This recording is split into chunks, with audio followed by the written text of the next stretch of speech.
ไม่สูงพี่น้องผู้ปกครองเขากุเกาะค่ะเนาะเขาคำว่าด้วยข่าวตั้งตะวันออกกลางเลยตั้งอเมริกันเขาอีกหนึ่งค่ะเนาะข่าวนั้นก็ไล่ว่าเป็นข่าวลือหลังไว้เกี่ยวข้องในรองอิหร่านในอเมริกันด้วยมังกัมเมืองห้างเตอุกันไล่ก้อยกาเฮ็ดกว่าเฮ็ดมาการแข่งขันการศึกกันนั้นขึ้นหาวยังมาแทงวายเสประธานาธิบดีโดนัลด์ทรัมป์กว่าที่เมืองสวิตเซอร์แลนด์เสร็จแล้วอุบโองอกงี้กันตั้งภายเดนมาร์กเลยดังกินแลนเขาตกลงไหลใจกันยาวนั่นไหนเฮ็ดอีกแล้วอเมริกันเนี่ยก็ตกลงไหลใจลองเดนมาร์กเลยกินแลนด์นั่นไหนลองอันที่อเมริกันเขาตกลงอันนี้ก็ภายดังกินแลนด์เขาก็พร้อมตาได้ปันให้ตับซึกอเมริกันนั้นอยู่กว่าไล่เสียมกาให้ตับซึกอเมริกันนั้นไล่ตั้งเครื่องเฮกลางทางกลางหาวอันขึ้นจันขึ้นกับที่สุดในลุมฟ้าอันนี้ก็ภายดังเดนมาร์กเขาก็ปันอเมริกันก็ตั้งไว้หรือนั้นก็ปันให้ตับซึกอเมริกันในควักอย่างนี้ยังซึกไล่แทงในกุนกินแลนด์ก็ได้หรือสิลองซึกลองห่มรวมอยู่นั่นในภายดังเดนมาร์กเขาเลยกินแลนด์เขาก็ยังปันให้อเมริกันนั้นขุดเลทักนั้นก็น้ำมันเจในก็ได้ปาโดยย้อนไว้ขว้างให้อเมริกันในขุดไหลกำสื่ออันนี้ก็ลองหนึ่งที่เฮ็ดให้ประธานาธิบดีโดนัลด์ทรัมป์นั้นมีข้อตกลงว่าเตรียมใจแห่งศึกดอกกินแลนด์เตรียมใจแห่งศึกดอกเดนมาร์กมันคอมันแกนไว้จังนั้นสิเลยอุบโอตกลงกันกว่าค่ะเนาะว่าเสตกลงอุบโอกันไรดังลองกินแลนด์ในเดนมาร์กอยู่นั่นเนี่ยอเมริกันในประธานาธิบดีโดนัลด์ทรัมป์ผู้นำเมืองอเมริกันได้ขึ้นปืนเผาทั้งกำนึงว่าเตแพทย์เปียดเพียนลินอิหร่านสังเสว่าอิหร่านในหลักยื้อนั้นก็หลักคาแหมประธานาธิบดีโดนัลด์ทรัมป์เนี่ยอันในโดนัลด์ทรัมป์เขาเล่าว่าเขามีข่าวมาว่าอิหร่านเตหลักยื้อแบบผู้นำของอเมริกันก็ในโดนัลด์ทรัมป์ก็ไล่จี้สั่งกวนของมันว่าหมายถึงซึกมันนะครับเนาะสังเกตว่ามันมีสั่งเปลี่ยนกว่าก็เมืองอิหร่านในรูปเพียดออกไปแล้วมีเอาในลุมฟ้าในบอกว่าลบเปลี่ยนเรียนดินแผ่นดินของอิหร่านอันในอเมริกันประธานาธิบดีโดนัลด์ทรัมป์ปืนเผาไว้จังไหนครับก้อยการมันปืนอันประธานาธิบดีโดนัลด์ทรัมป์ปืนเผาไว้ในมันปืนเผาละลายกล้วยห้ามใจครับมันจี้สั่งเอาคือต่างเครื่องบินอันอยู่ในเอเชียเนี่ยเอเชียแปซิฟิกกันเนาะที่นั่นอเมริกันในสั่งคือในออกกว่าค่ะเนาะสั่งคือในเดียวห้องว่าคือUSS อับราฮัมในค่ะเนาะคือ USS อับราฮัมในติดต่างเครื่องบินตึกละอยู่หลายสิบลำค่ะเนาะบุรุษในอเมริกันในเอากว่าแทงบอก3-4 วันนั่นก็1 อาทิตย์ก็ได้ถึงใส่น้ำปังหลายของอิหร่านกำซื้อค่ะเนาะที่นั่นหลายป่าหลายภายเขาอันกันทัดสร้างว่าปอกกำในโดนัลด์ทรัมป์ในเรียบได้ลงมือเตะอันนั้นก็เป็นการหลอกให้เมืองอิหร่านในมีการปีนป่ายเรียกลายการพ้องงามวันเมืองมันมี2ต่างกันเนาะอันนั้นก็ได้ตึกเตะเนี่ยอันนี้ก็จะว่าอะไรครับเพราะมาตัวจังในมันจะหนังเคเดรัสเซียในก็ส่งเครื่องเฮกลางด้านกลางเฮามาปั่นอิหร่านไว้ดังน้ำดังหลายแล้วค่ะการไว้ดัง2ภายในภายก็ลวดลาวาศอกย่อมต่อกันเดี๋ยวต้กดตั้งมากความใครหนึ่งกันนะ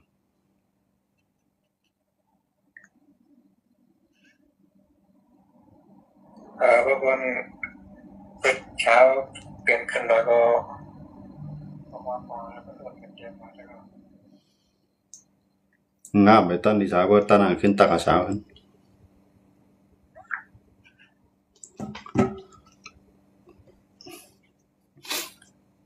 ก็ในตั้ง2 เกาะตั้ง2 ภายว่ามาจะเป็นประธานาธิบดีของอิหร่านเนี่ยมาจะเป็นประธานาธิบดีของอเมริกันเนี่ยตั้ง2 ภายในก็ลดลาวาสอกต่อกันย่อมต่อกันดูโน้ทำก็ลาว่าเพื่ออิหร่านเขามีแผนแต่ได้หลักยื้อแบบ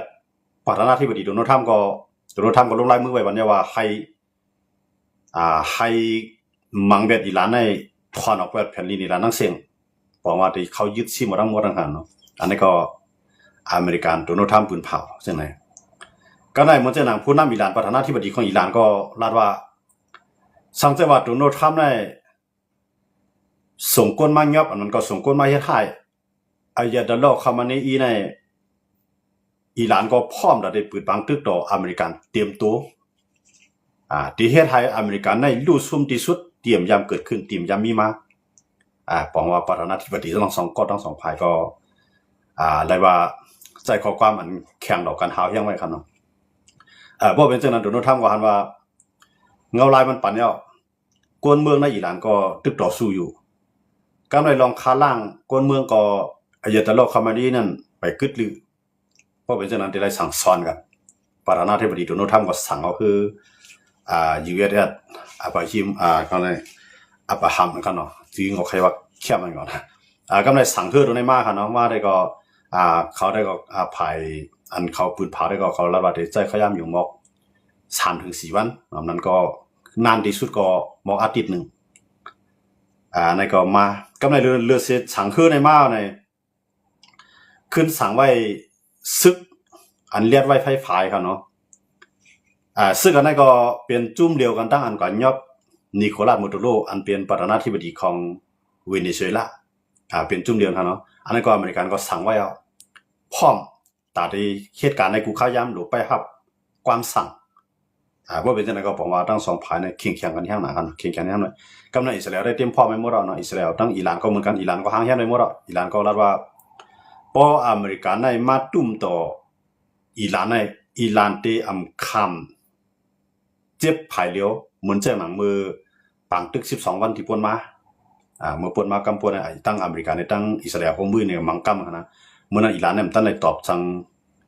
อเมริกันเด็กๆไว้ก็ละยื้อขีปนาวุธกว่า3 ลูกเนาะยี่กว่าที่ในเมืองกาตาร์ก็ฉะนั้นก็ยาวกันกว่าอเมริกันก็ตอบขึ้นเมื่อนั้นครับเนาะอิหร่านก็ยื้อ3 ลูกนั่นในอันตกใส่ในลูกเลี้ยว2 ลูกในอันตกใส่ก็อเมริกันก็ปล่อยยาวอ่ะเห็นอันไหนก็กำลังซื้อว่าอเมริกันก็ขึ้นแล้วว่าอิสราเอลและอิหร่านก็อำนวยตึกกันเนี่ยดูกันเนี่ยตั้งสองฝ่ายปันข้อมันแกนว่าติดกึดตึกกันโดนัลด์ทรัมป์ว่าปืนเผาไว้จังนั้นเนาะในตั้ง2 ฝ่ายเนี่ย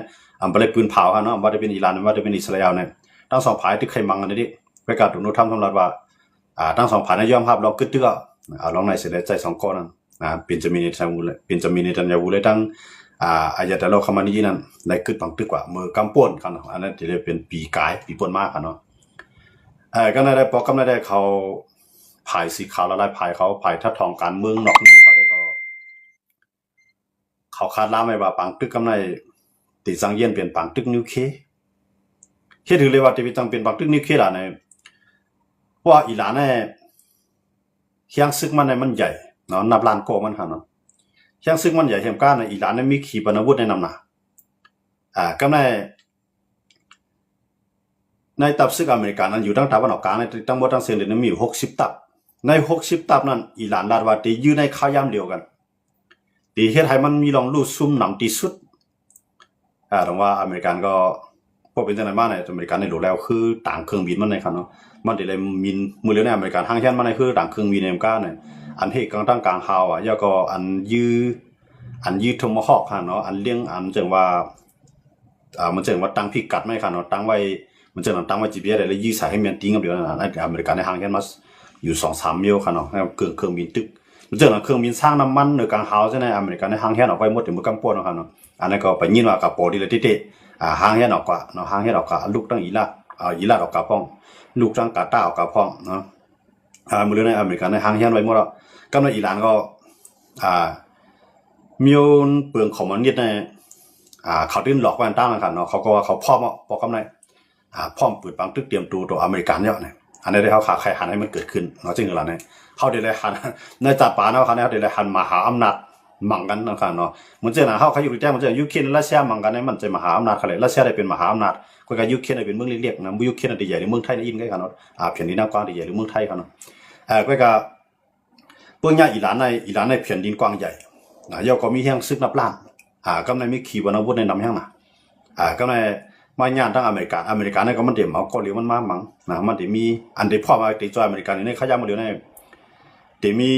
อังกฤษเนาะอังกฤษฮะเดี๋ยวมีอิสราเอลอันนั้นได้2ก้อนได้แน่นอนนะพร้อมเดี๋ยวเขาบังตึกก็การลองอันสั่นควันกันเหมือนเจ้าหนังตั้งตาวันตกเขายุโรปเขานั่นลองเกี่ยวข้องในลองเกี่ยวข้องในลองเมืองกินแลนด์นะครับเนาะเตี้ยๆในเป็นเมืองเดนมาร์กก็ที่ว่างกับตัวเก่าของกินแลนด์เนาะเกี่ยวข้องในนั้นเขาก็เขาละห่อละแหงกันเหมือนเจ้าว่าหันพิษหันเปิงนะครับเนาะเขาก็หันพิษหันเปิงกันที่ไหนก็ไม่เขาเคลียร์ปัญหากันยาวเนาะผูกกันยาวก็ในตัวโน้ตทำก็ตกลงหับปากก็ว่าเตรียมใจยังซึก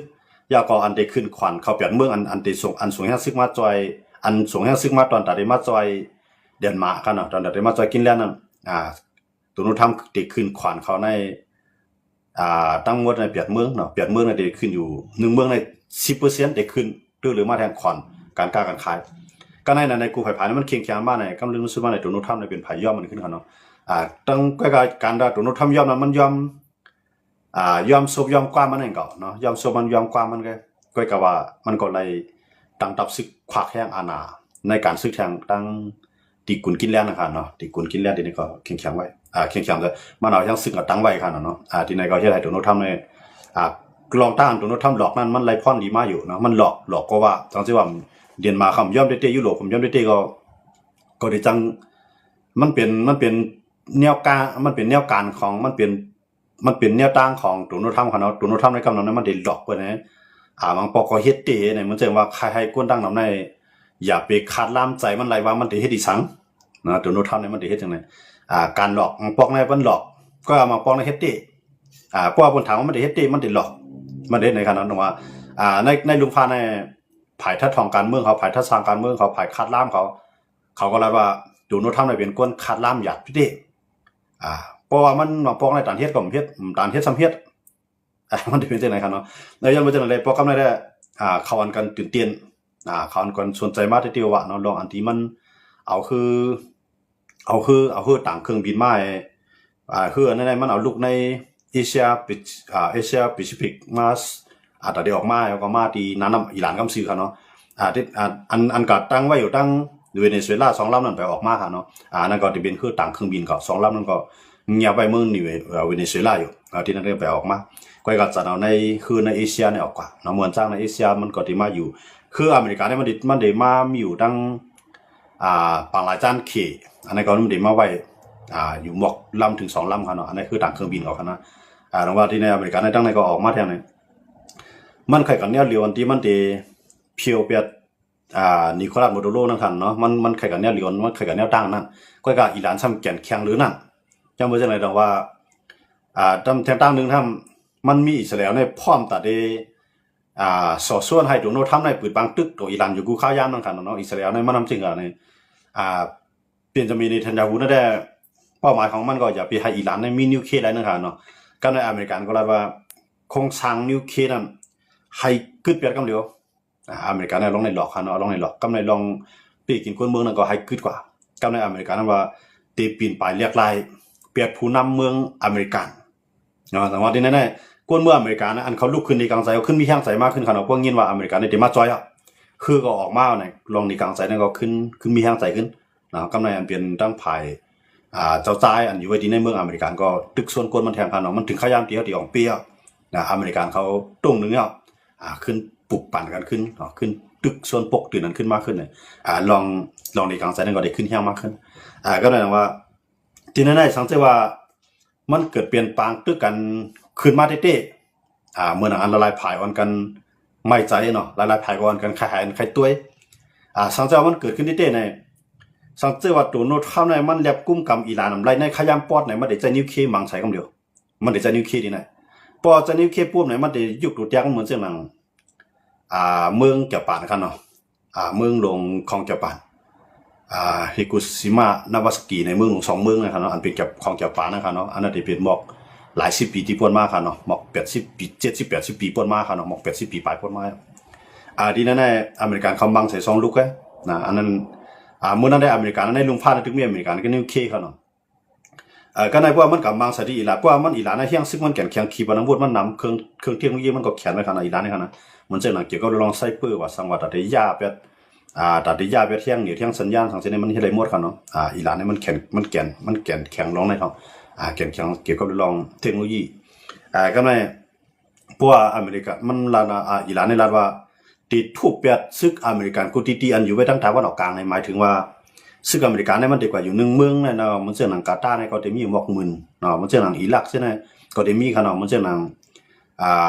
UAE เขาใช่ไหมซีเรียเขาใช่ไหมมีตับซึกอเมริกันหมดเขาใช่ไหมครับเนาะอย่างมันเช่นอะไรอิหร่านทำว่าติดทุบเปียดกูตีนะเพราะฉะนั้นในก็ในตีนอเมริกันก็ตั้งไว้เช่นนั้นในอันเหตุการณ์ต่างๆหาว่าในมันก็เด่นเพียงพอยันว่ามันใจเมืองของมันดีๆก็มันเปลี่ยนกับตั้งดับซึกในเมืองเปิ้นก็ในพวกอิหร่านทุบเช่นในอเมริกันได้ซุ่มปีนี้ได้มีลองลุซุ่มนำก็ในแต่ได้กึดยังแต่ได้กึดยังเป็นอิหร่านอยากไปให้มันสืบลุกลามกว่าในเที่ยงนั้นในอเมริกันในจังใจนิวเคลียร์ครับนะเพราะมันถอมได้ถูกโน้ตทำในมันแลบติดใจนิวเคลียร์ครับเนาะก็มันลัดซื่อมันลัดว่าติดเพียดแผ่นดินอิหร่านเพราะกำไรเพราะมันอิหร่านในตามอเมริกันในตึกกันมาเนี่ยอเมริกันในได้เพียดแผ่นดินอิหร่านเนี่ยว่า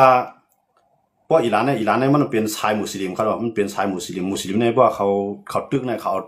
คำโกตายเนาะกว่ามาตายในคำโกเขาได้เรียนเขาพุงเขาใช่ไหมแต่เพราะฉะนั้นในอเมริกันเนี่ยได้จังเอาในข้าวยามันป้อไทยก็เอานิวเคลียร์โยกันมาไหนก็ให้มันยอมอันนี้ก็จังเกิดขึ้นอะไรครับเนาะหลายผ่านกันไม่ใจลองนิวเคลียร์นะครับเนาะอ่อนกันไม่ใจลองนิวเคลียร์ก็ในสังเกตอเมริกันในใจนิวเคลียร์รัสเซียเขารู้จักได้มาจ่ออิหร่านนั่นเองทางในรัสเซียในเดิมฮัตจะยังนิวเคลียร์สิมาจ่อยเพราะว่ารัสเซียจะยังนิวเคลียร์มาจ่อยก็บอกว่าปังตึกลุงภาพโปรแกรม3วันนั้นเขาได้หันกำไรสังเกตมันตึกขึ้นนะมันสังเกตมันตึกขนาดมันมาด้วยอะไรพลายผาได้เขาบ่นว่ามันติเป็นปังตึกใหญ่นั่นขนาดเนาะมันติเป็นปังตึกใหญ่เพราะเขามาด้วยหลายผายขนาดว่าติเป็นน้ำมันในท้องค่ำเนาะหรือในค่ำในก็กาขึ้นนิดเดียวนะกาขึ้นเดียวยันมาเนี่ยผายก็เมืองหลายเมืองมหาอำนาจเนี่ยมาติเป็นรัสเซียเขามาติเป็นอเมริกาเขาเมืองหลายเมืองในปนกันเก็บค่ำเป็นส่วนใหญ่นะเงินในมันกาขันมันจังลดลงนั่นขนาดเนาะค่ำในกาขันคืนนี้มันเหลือใน70,000ปลายเขาเนาะค่ำในเขาเนาะ1 บาทในเมืองไทยเขาเนาะเพราะ1 บาทเมืองไทยตก70,000ปลายยังไม่จะไหนแต่ว่ากวนเอากันเก็บคำเลยเดียวนะเงินในเต็มพอไว้น้ำเหมือนจะต่างเมืองหลายเมืองในเงินเขานั่นเขาได้ไว้ผ่องไว้กับว่าเขาเก็บคำไว้น้ำเหมือนจะขี่เขาจะได้เขาได้เก็บคำไว้น้ำคำในมันเป็นทุนสำรองระหว่างประเทศเนี่ยมันจะว่าดูพิมพ์เงินออกมาเนี่ยแต่เลยมีคำในกำแต่ได้พิมพ์ออกมาก็ไม่ดูกล้าดูขายต่างเมืองเนี่ยเอาเงินทองคำในกำการขายเขาใจจังไหนกันเนาะยังไม่จะไหนแต่ว่าคำในการคันมันสูงขึ้นเนี่ยเขาลาดว่าคำในตีถึงหมอก80,000เมืองไทยค่ะเนาะต่อบาทค่ะเนาะต่อ1 บาทนะมันเริ่มได้ถึง80,000นะครับหมดเลยในตึกปรุงขึ้นที่ค่ะเนาะค่ำในมันจะเร็วใน70,000ปลายนะอะไรว่าในคารางปีกายมาปีในค่ำในครึ่งแห้งแล้วล่ะย่อมมันมีบางตึกค่ะเนาะบ่มีบางตึกว่าในค่ำก็กาน้ำมันก็กาคันมันได้สูงน้ำมันก็กาคันมันได้สูงย่อมจังได๋ก็ในบ่เป็นบางตึกนิวเคลียร์ขึ้นมาแน่อันนั้นได้ทบตั้งอยากกันที่ค่ะเนาะสังเกตว่าเพราะอเมริกันในกับมังสอิหร่านอะไรก็ได้เลยรัสเซียเข้ามาจอยได้อเมริกันก็ได้เอาขยะปอดให้กุ้มกับอิหร่านในกำซื้อค่ะเนาะเหมือนจังนั้นมันกุ้มกับเกี่ยวปานในกว่ากุ้มกับอินเดียในว่ากว่ากุ้มกับเกาหลีใต้ในเกาหลีเหนือในเคในมาทั้งเมืองของตัวเขาจังได๋เนาะเกี่ยวปานในกุ้มกับจังได๋หมดเพราะอเมริกันในลงมังวันมันเมืองหลวงของเกี่ยวปานทั้ง2เมืองค่ะเนาะพวกมัง2อันนั้นในเกี่ยวปานอะไรขึ้นยอมซื้อก็ถอยขึ้นหมดค่ะเนาะถอยขึ้นหมดจังนั้นก็เดียวอันนั้นก็อเมริกันเนี่ยมันก็ได้ใจลอกไล่ในเสเลยหนังหือรัสเซียเขาเต็มจังเข้ามาจอยขี่เขาจังมาจอยพวกขี่มาจอยได้แน่นอนนะพวกขี่รัสเซียเข้ามาจอยในยุโรปนะมันอเมริกันมันตึกอยู่ในนาโต้นั่นคันเนาะมันไปเลยถอนในนาโต้ยุโรปตั้งเสียงเนาะก็ไม่ต้องว่าตั้งเสียงในนาโต้ใน30 ปลาย2เมืองเนี่ยที่ได้มาจอยอเมริกันหมดนะกำไรหรือนั่นก้าวไว้ดีความอเมริกันนั้นอยู่ในกุนิเซียว่าเกาหลีใต้ว่าญี่ปุ่นว่าไต้หวันว่าฟิลิปปินส์อันเป็นวิลเลียมอเมริกันก็ได้กับจอยอเมริกันหมดคันเนาะก็ในการว่าเดี๋ยวจอยอเมริกันนั้นมันจะว่าที่เข้ากับตั้งตาวันออกกลางหมดที่เข้าจู่ยุโรปมันหมดที่เข้ากับจู่อิหร่านหมดใจครับนะเพราะฉะนั้นว่าสวัสดิ์กับจอยมันจะนั่งเกี่ยวปานเกาหลีใต้ไต้หวันฟิลิปปินส์เขาจะได้ได้ห้ามขี่ไว้ทั้งในครับเนาะได้ห้ามขี่ไว้ทั้งในก็ในอเมริกันเนี่ยก็ได้มาบางขี่ทั้งในสังเกตว่าขี่กับจอยอิหร่านครับนะอย่างเมื่ออเมริกันเนี่ยมันล้อมไม่ขี่หมดหรอกมันล้อมไม่ขี่หมดหรอกบางเผาในริมดีอินเดียเนี่ยยังติดจุกอยู่ภายอเมริกันแทนกันนะสังเกตว่ามันตึกขึ้นมาค่ะเนาะอินเดียเนี่ยมันหมอตัวรอดมันจึงว่าเพราะว่าขี่ยิ่งใหญ่มากเนี่ยมันได้ยากกินป้ามันค่ะนะอินเดียเนี่ยยังมันจับขี่ค่ะเนาะก็